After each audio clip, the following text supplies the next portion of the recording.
Hello student, कैसे हैं आप लोग। आई होप कि आप लोग अच्छे होंगे। स्टूडेंट, आज हम त्रिकोणमिति जो कि क्लास 10th, पहले तो ये 9th में भी आता था, 9th क्लास में भी आता था, लेकिन अब ये इसको हटा के 10th में ही शिफ्ट कर दिया गया है 2 साल 3 साल से। अब कहने का मतलब ये है कि त्रिकोणमिति एक मैथ का यानी 10th का मैथ ऐसा है जो कि नंबर ज़्यादा गेन करवाता है, अच्छा खासा नंबर गेन कराता है, लगभग 15 नंबर के समथिंग या 16 नंबर के समथिंग आता है। ठीक, तो इसमें ज़्यादा गेन होता है इसी से नंबर।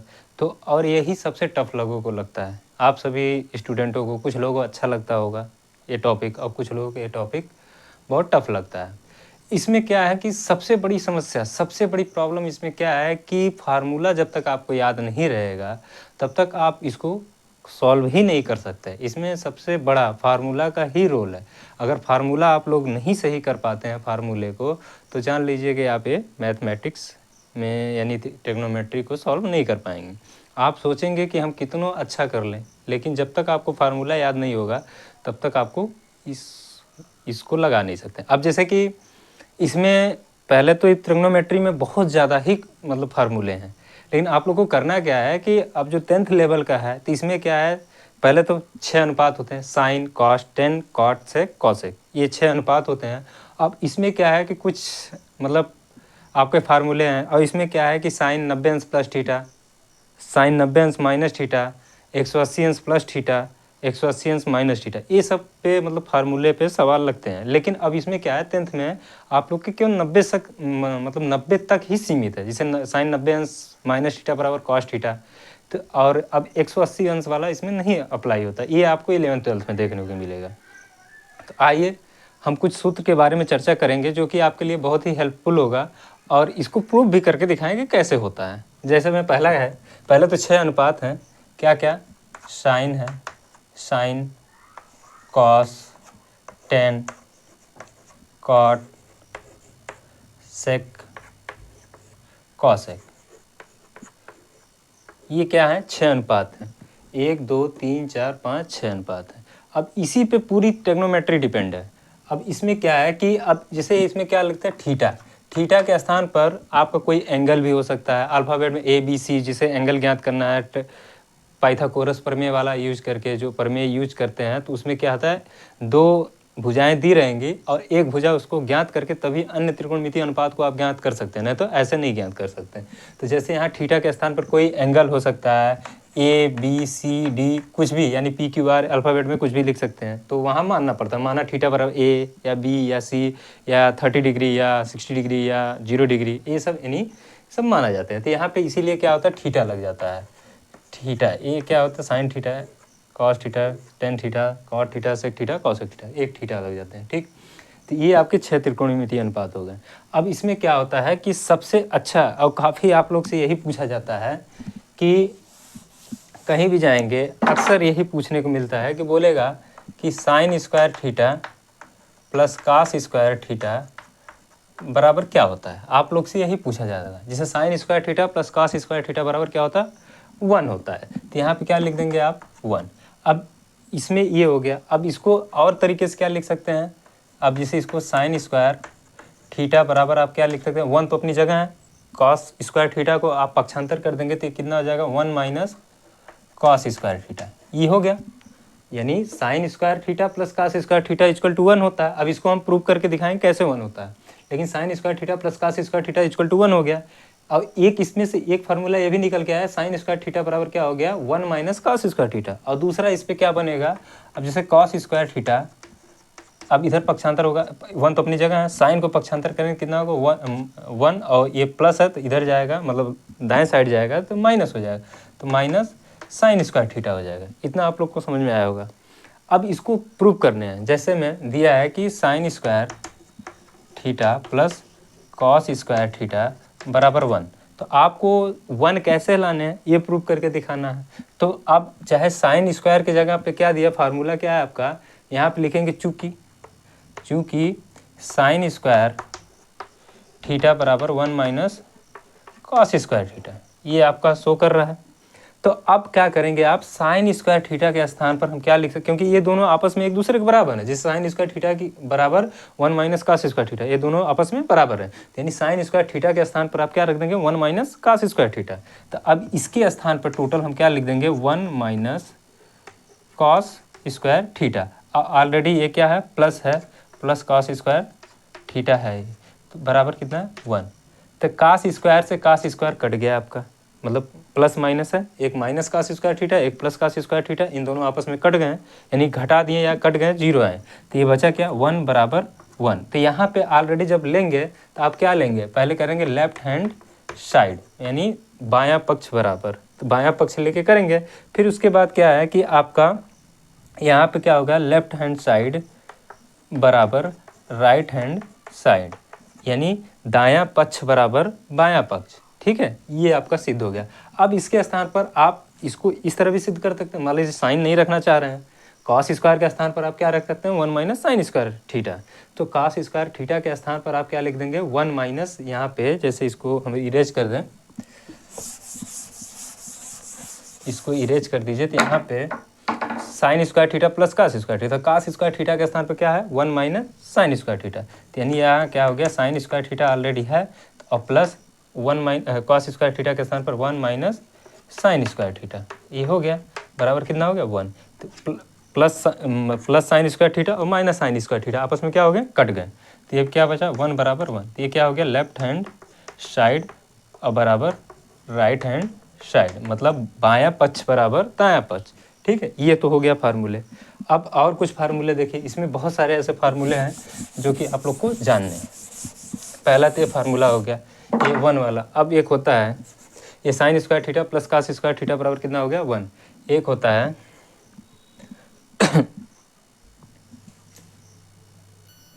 चलिए देखिए, अब जैसे क्या है कि sine square theta plus cos square theta बराबर 1। अब यह क्या होता है, दूसरा formula cosec square theta, cosec square theta बराबर 1 प्लस कॉट स्क्वायर थीटा, ठीक है।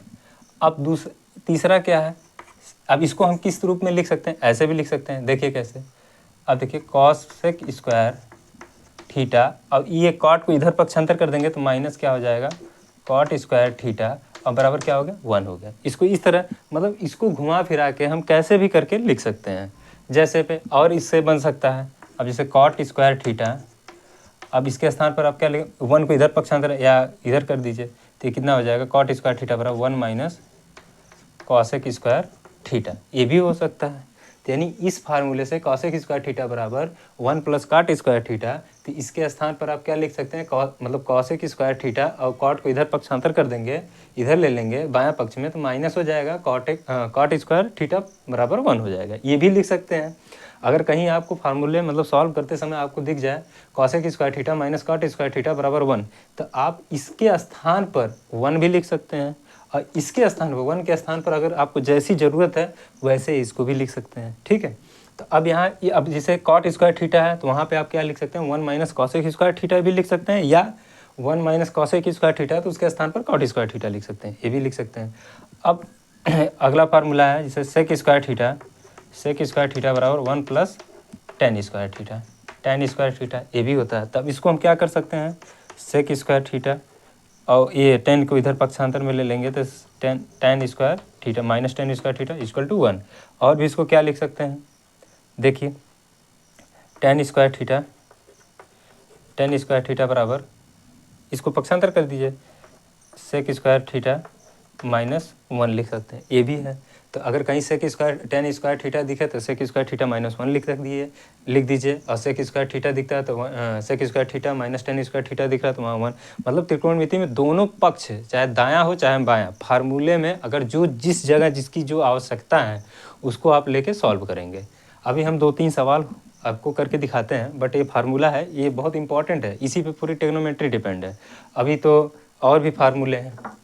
सबसे पहले ये तो नॉर्मल हो गए, प्रूव करने वाला है। अब जिसे जो त्रिकोणमितीय अनुपात ज्ञात करना है, दो भुजाएं दी रहती हैं, उसमें कौन सा क्या फार्मूला यूज होता है इसको देखिए।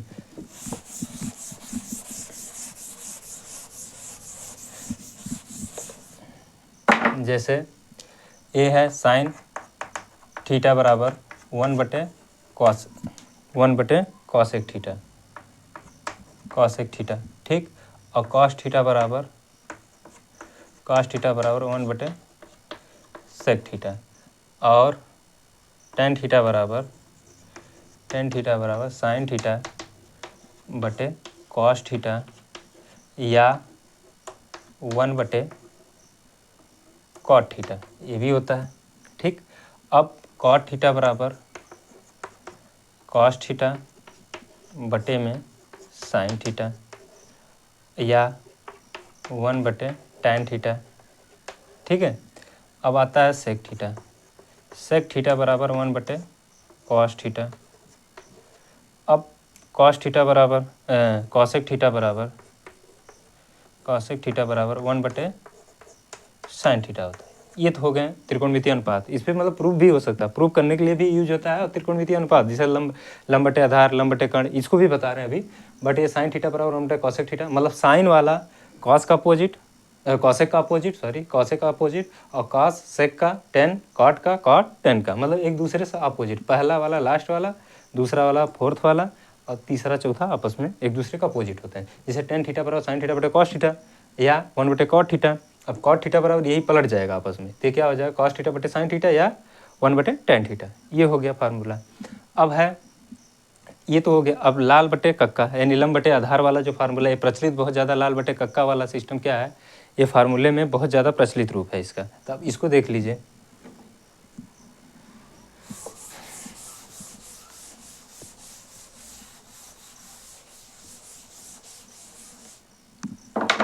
जैसे क्या है कि एक समकोण त्रिभुज बनाइए, पहले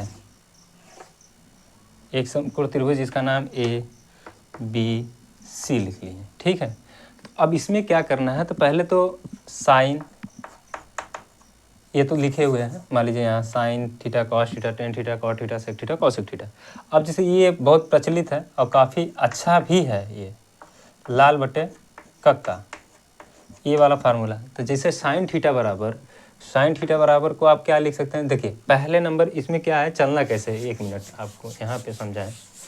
जैसे ये लाल बटे कक्का, ठीक है, इसमें चलना क्या, पहला दूसरा तीसरा, और चौथे में क्या होता है, चौथे से पलट जाता है, चौथा पाँचवा छठा। ठीक है, ये छः हैं पूरा त्रिकोणमितीय, 1 2 3, ये तो क्रमवाइज चलेंगे, मतलब ऊपर से नीचे ऊपर से नीचे ऊपर से नीचे। लेकिन जहाँ चौथा नंबर आएगा यानी कॉट जहाँ आएगा वहाँ हर जो है अंश बन जाएगा, अंश हर बन जाएगा। 3 तक तो अंश हर चलेगा। लेकिन चौथा में क्या है, चौथे से क्या हो जाएगा, अंश हर बन जाएगा, हर अंश बन जाएगा। इसी पे विशेष ध्यान देना रहता है। अब जैसे साइन थीटा बराबर, अब देखिए पहला क्या है, पहले नंबर पे क्या है, साइन मानिए इसको। तो साइन थीटा बराबर लंब, ल से लंब हो गया, एल से लंब हो गया, क से कर्ण हो गया। तो ये क्या हो गया, L बटे के। तो इसको हम क्या लिखेंगे, लंब बटे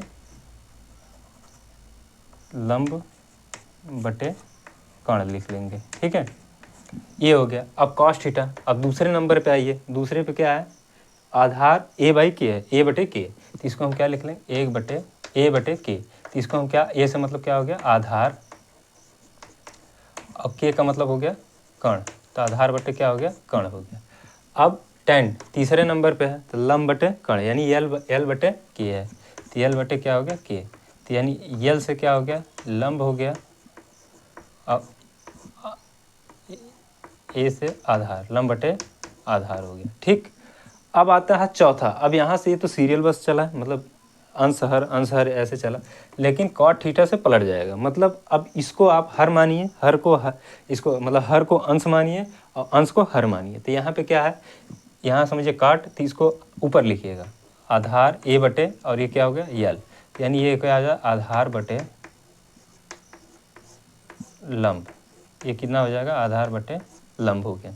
ठीक, अब सेक थीटा यानी सेक थीटा, अब यहाँ चौथा पाँचवा नंबर है ना ये, तो पाँचवें पे आइए, तो ये क्या हो गया, इसको हर जो था अब ये अंश बन गया, तो ये क्या हो जाएगा, के बटे ए हो गया। इसको हम क्या लिखेंगे, कर्ण बटे आधार। ठीक है, कर्ण बटे आधार, ये हो गया। अब आता है छठवां नंबर है, 6 नंबर पे है, तो ये क्या हो, हर है इस हिसाब से, तो लेकिन इसको हम क्या बनाएंगे, अंश बनाएंगे। तो यानी के बटे L, यानी ये क्या हो जाएगा, कर्ण बटे लंब हो गया। ये क्या हो गया, कर्ण बटे लंब हो गया। ठीक, इतना समझ में आया। तो यानी इस फार्मूला काफ़ी सटीक है, ये जो बना है ट्रिक बना है लाल बटे कक्का, ये काफ़ी अच्छा है और आसान है इसको समझने में। देखिए क्या है कि पहला दूसरा तीसरा ऐसे ऊपर नीचे अंश हर चलेंगे, लेकिन चौथा पाँचवा छठवां हर अंश बन जाएगा, अंश हर बन जाएगा। बस इतना केवल विशेष ध्यान देना और बाकी इसको याद रखना है और आपका सब सॉल्व हो जाएगा। अब इसमें देखते हैं कि आप जैसे मान लीजिए एंगल ए से लिए हैं, एंगल ए से, ठीक है। इसमें इतना याद रखिए कि बड़ी वाली भुजा यानी बड़ी जो भुजा है ये दोनों में ए बी और बी सी में सबसे बड़ी भुजा क्या है, ए सी है। इस वाले में सबसे बड़ी भुजा जो होती है वो हमेशा कर्ण होती है। जैसे हम एंगल ए से लिए हैं, ठीक है, थीटा के स्थान पर हम क्या ले लिए, ए ले लिए, ठीक। अब क्या है कि जैसे हमको देखना साइन थीटा बराबर क्या हो गया, लंब बटे कर्ण। तो लंब हमेशा सामने होती है, यानी ये जो एंगल ऐसे तिकोना ऐसे बना है ना, तो इसके जस्ट सामने, यानी इसको हम बीच से अगर लाइन खींचें ऐसे सीधे, तो ये किस लाइन में जाके टकराएगी, यानी इसको किसको प्रतिच्छेद करेगी, यानी काटेगी बीसी को। तो यानी बीसी हमेशा क्या हो जाएगी, लंब हो जाएगी। और अब याद रखिए इन दोनों में सबसे छोटी भुजा क्या, ये तो लंब क्लियर हो गया। अब इन दोनों में देखिए सबसे छोटी भुजा कौन है, तो आप ए बी आपकी हमेशा आधार बन जाएगी, और जो बड़ी भुजा है ए सी, ये हमेशा कर्ण बन जाएगी। समझ में आया। अब अगला देखिए कॉस थीटा बराबर, यानी कॉस ए बराबर आधार बटे कर्ण। अब इसमें आधार और कर्ण ढूंढने हैं। अब देखिए सामने ए से एंगल ए सी लेना है, ए से, तो सामने तो आपको ऑलरेडी लंब पता है, ये तो सामने हमेशा लंब ही होता है, लंब हो गया। अब हमको ज्ञात क्या करना, आधार बटे कर्ण। तो अब इन दोनों भुजाओं में सबसे बड़ी भुजा कौन सी है, ये वाली ए सी, तो ये क्या हो जाएगा, कर्ण हो जाएगा। और ये बची ये वाली, तो ये जाहिर सी बात है लंब मिल गया, ये कर्ण मिल गया। अब बचा क्या, आधार आपके पास बचा है, ये लंब हो गया, ये कर्ण हो गया, ये आधार हो गया, ठीक है। अब टेन में आते हैं, टेन थीटा, तो ये क्या होता है, लंब बटे आधार। तो लंब आपको तो पता ही है, लंब सामने है, यानी एंगल ए से लेना, लंब आपका सामने है, ठीक है, आपका सामने हो गया। अब क्या है, अब इन दोनों भुजाओं में देखिए दो भुजा बड़ी बची, क्योंकि हमारे पास तीन भुजा थी, एक क्लियर हो गया कि लंब ये है। अब दो भुजाएं, एक और ये दोनों बची। अब इन दोनों में देखिए कौन बड़ी है, बड़ी ये है, तो ये आपका हमेशा ऑलरेडी कर्ण रहेगा। अब बचा क्या, छोटी वाली भुजा, ये आधार हो जाएगा, ठीक है। ऐसे सब करना है। कॉट थीटा में आधार बटे लंब, तो आधार, अब देखिए आधार बटे लंब है, ठीक है, आधार बटे लंब। तो अब लंब तो हमको सामने मिल ही गया, ठीक है। आधार हमारा इन दोनों में छोटी भुजा यही है, आधार, लंब बटे आधार बटे लंब। तो आधार हमको अब ये देखना है कि यहाँ आप लोग को ये डाउट होगा कि लंब बटे आधार थी, तो लंब हो गया या आधार हो गया, लेकिन आपकी वैल्यू चेंज कर देगा। जैसे यहाँ पे हम टेन थीटा में लिख दें, टेन थीटा में लंब बटे आधार होता है, तो यहाँ हम लिख दें लंब आपका यहाँ पे मान लीजिए 5/4 हो गया, ठीक है। लेकिन जब कॉट करेगा, कॉट थीटा क्या होता है, आधार बटे लंब होगा, तो बस इसकी वैल्यू चेंज कर देगा। आपका जो 4 है वो 4 कर देगा, एक क्या कर देगा, 5 कर देगा। ऐसे हो सकता है, मतलब वैल्यू चेंज रहेगी, ठीक है। जैसे टेन थीटा पर लंब बटे आधार, तो आपको इसको देख के होपलेस नहीं होना है कि अरे यहाँ लंब था यहाँ आधार था, ऐसा कुछ नहीं है। जैसे टेन थीटा पर लंब बटे आधार 5/4 मान लीजिए, लेकिन कॉट थीटा बराबर आधार बटे क्या होगा, लंब, तो ये 4/5 हो जाएगा, ठीक है। तो वो अपने हिसाब से सवाल बना के देता है, ठीक है। इससे कन्फ्यूज नहीं होने की आवश्यकता है आपको, ठीक। ये लेना, फिर सेक थीटा कर्ण बटे आधार, कर्ण बटे आधार। अब देखिए लंब सामने है, ये तो क्लियर है, और कर्ण बटे आधार सबसे बड़ी भुजा क्या है, ये है, तो ये कर्ण हो गई, आधार ये है छोटी वाली। कॉसेक कर्ण बटे लंब, तो लंब सामने कर्ण, ये दोनों में सबसे बड़ी भुजा क्या होगी, कर्ण। जो सबसे बड़ी भुजा होगी वो कर्ण होगी, और जो दो भुजाओं में सबसे बड़ी भुजा कर्ण होगी, और उससे छोटी आधार या लंब जो भी होगा आपको डिसाइड करना है, छोटी वाली भुजा। अब जैसे एक तो डिसाइड हो जाएगी, अब दो बचेंगी, उसमें लंब लंब या कर्ण बोले या आधार कर्ण बोले, तो वो समझ जाइएगा, आप लोग समझ जाएंगे, ऑटोमेटिक समझ में आ जाएगा आप लोग को, ठीक है। बस ये है। अब मान लीजिए सी एंगल से लेंगे, तो सी से लेंगे तो सी आपका जस्ट सामने वाला क्या हो गया, ये वाला आपका लंब बन जाएगा। फिर अगर सी से लेते हैं तो ये वाली भुजा क्या हो जाएगी, लंब हो जाएगी। अब इन दोनों भुजाओं में आपको आधार और लंब कर्ण ज्ञात करने हैं। लंब तो ज्ञात हो गया, फिर इसमें क्या करना है, इसमें भी वही हल करना है, छोटी और बड़ी भुजा देखनी है, तो इसमें भी लंब और कर्ण आपको आधार और कर्ण ज्ञात हो जाएंगे। जैसे ये वाला है ए एंगल से लिए, वैसे ये भी लिए हैं, और हमेशा इसमें देगा बी समकोण है, यानी ये वाला कोण हमेशा आपको बोल देगा कि समकोण है, तो यहाँ से नहीं लेना है, ए बी बोल देगा। अब जैसे बी जरूरी नहीं, इसकी जगह ए लिख देगा। अगर बोल देगा ए समकोण है, तो आपको ए यहाँ लिखना पड़ेगा। अगर बोल देगा सी समकोण है, सी यहाँ लिखना पड़ेगा। ऐसा नहीं है कि अगर बोल देगा कि ए समकोण है, तो ए समकोण ऐसे बोल दिया, तो आप लोग ये मत कीजिएगा कि ए समकोण है तो ए बी सी ऐसे लिखना है। ए तब यहाँ लिखना है, और सी और बी आप जो जहाँ लिखना है, मान लीजिए हम ए समकोण बोल दें, ए अगर हम समकोण बोल देते हैं तो ए यहाँ पे हो गया। अब यहाँ पे आप बी लिख सकती है, यहाँ पे सी लिख दीजिए, कुछ भी लिख सकते हैं। इससे तो जो समकोण बोलेगा उसको यहाँ रखेंगे और यही दोनों से निर्धारित होगी आपकी एंगल, ठीक है। तो ऐसे आगे वीडियो बहुत ज़्यादा लंबा हो रहा है, इसीलिए आगे आप प्ले लिस्ट में जाइए, मतलब आगे चैनल पे जाइए, काफ़ी वीडियो बड़े हुए हैं और उसको देखिए, और अच्छा लगे तो लाइक सब्सक्राइब एंड कमेंट भी कीजिए, और शेयर ज़रूर करना ना भूलें, मतलब शेयर ज़रूर कीजिएगा और थोड़ा हेल्प कीजिए कि आप लोग को अच्छी से अच्छी वीडियो प्रोवाइड कराएं। और काफ़ी खुशी मिलती है आप लोग को बताने में, समझाने में, तो थोड़ा आप लोग सपोर्ट कीजिए और काफ़ी अच्छा देखने को मिलेगा आप लोग को। और जितने भी कला आपको जो भी सवाल की में कन्फ्यूजन है, जो भी प्रॉब्लम है अगर किसी क्वेश्चन में, तो वो आप कमेंट बॉक्स में लिख दीजिए, हम आपको ज़रूर उसको सॉल्व करवा के आपको वीडियो दे देंगे, ठीक है। Thank you. आगे आप लोग सपोर्ट कीजिए।